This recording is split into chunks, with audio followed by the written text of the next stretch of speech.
Hello and welcome back to my channel. बात करेंगे इस वीडियो में ओला के बारे में, Ola electric and mobility limited को लेकर के। आज भी स्टॉक अपर सर्किट ब्लॉक था, बैक टू बैक 2 दिन से लगातार स्टॉक अपर सर्किट लगा रहा है।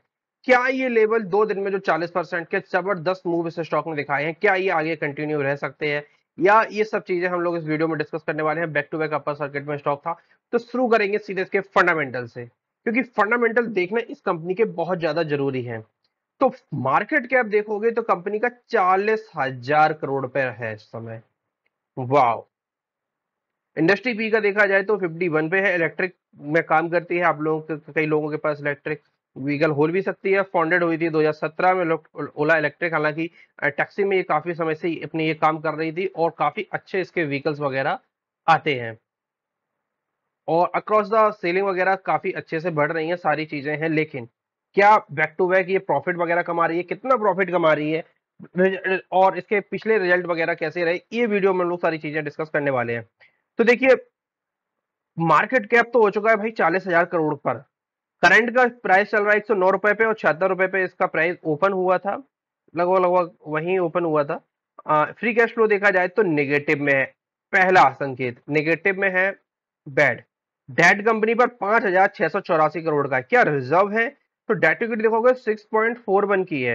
मतलब कंपनी के पास कोई खास रिजर्व नहीं है। लगभग 1,000 करोड़ के से भी कम के रिजर्व कंपनी के पास देखने को मिलते हैं, जबकि मार्केट कैप देखोगे 40,000 करोड़ पर है। प्रॉफिट ग्रोथ देखोगे तो ये भी नेगेटिव में है। ईपीएस देखोगे ये भी नेगेटिव में है। तो और प्रमोटर होल्डिंग देखोगे तो वो भी 50% से कम देखने को मिलती है। फेस वैल्यू 10 रुपए की है। ठीक है, ये हो गए फंडामेंटल। बुक वैल्यू है नहीं है, क्योंकि परफॉर्मेंस मुझे लग रहा है कि नेगेटिव में ही है। क्वार्टरली डेटा अभी ऐसी कोई आई नहीं है।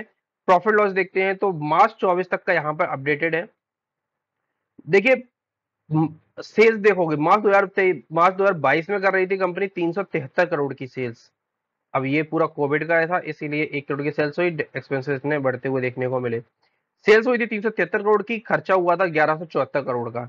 बढ़ के सेल्स हुई 373 करोड़ से 2631 करोड़, दबा के स्कूटियां खींची गई। लेकिन ऑपरेटिंग प्रॉफिट भी बढ़ता गया और 1252 करोड़ का हो गया। मार्जिन ठीक नहीं निकल के आए।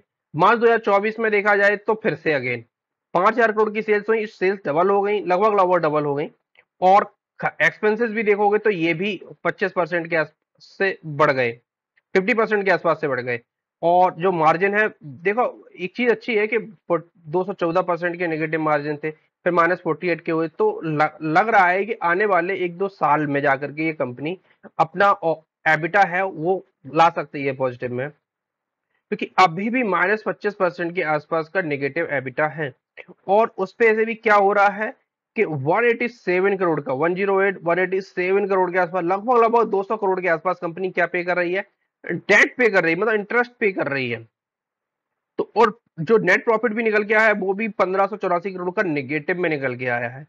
तो ठीक है, कंपनी के पास इन्वेस्टर्स अच्छे हैं, सारी चीजें अच्छी हैं। अब चूंकि कंपनी में क्या हुआ, इन्वेस्टर्स तो भाई निकल गए, इन्वेस्टरों ने अपना पैसा निकाल लिया।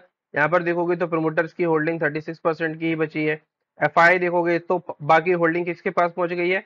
पब्लिक के पास पहुंच गई है 42% की। तो यहाँ पर खरीदा माल किसने? पब्लिक ने खरीदा है। किससे खरीदा? प्रमोटर से खरीदा। बाकी लोग तो बहुत कम है।